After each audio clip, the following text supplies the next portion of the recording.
Are you wondering if members of your remote team are showing signs of burnout?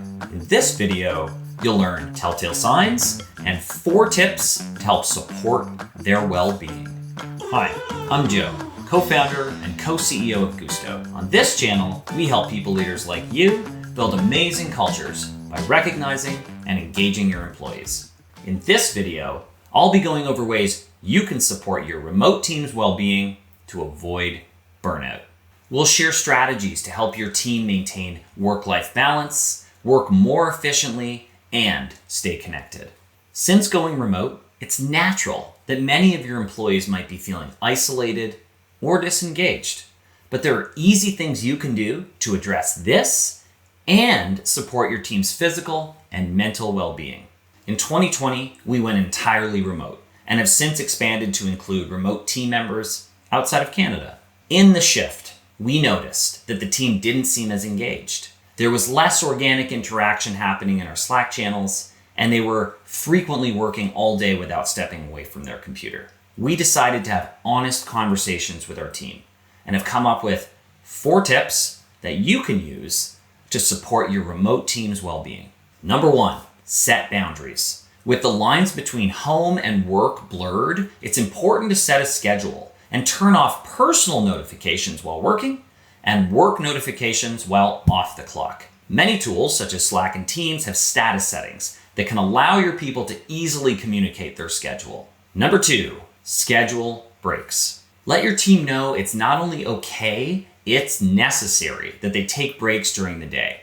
They may even want to block time off in their calendar to ensure it happens. Research shows that productivity slows the longer you work on a task. We suggest encouraging your employees to not only take a lunch break, but to get up, go outside, go for a walk, grab a snack throughout the day so that they can come back energized and more productive. Number 3, connect and check in. Make it a practice to include a check-in period at the end of meetings to support your people. We give our team 10 minutes at the end of every all-hands meeting to chat and have a virtual water cooler moment, which really helps to keep our team engaged. Number 4, promote recognition. Just because you're remote, it doesn't mean there aren't ways to celebrate success. A recognition program helps employees stay engaged and motivated. Taking action against burnout doesn't have to be time-consuming. Our team implemented a 10-minute water cooler period at the end of our all-hands call. This time is meant to chat about your weekend, what shows you're watching, vacation plans, etc.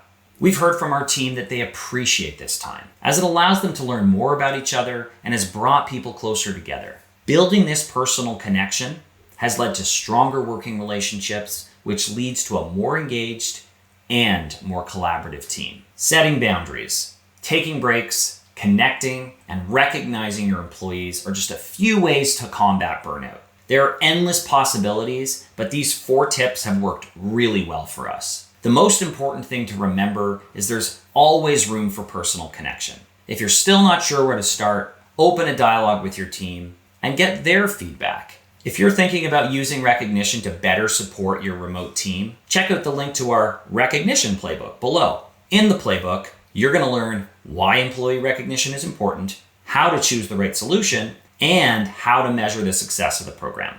This will help you improve your organization's culture and reduce the risk of burnout. If you enjoyed this video, ring the bell icon and subscribe to make sure you don't miss an upload. Thanks for watching, and don't forget to recognize someone today for a job well done.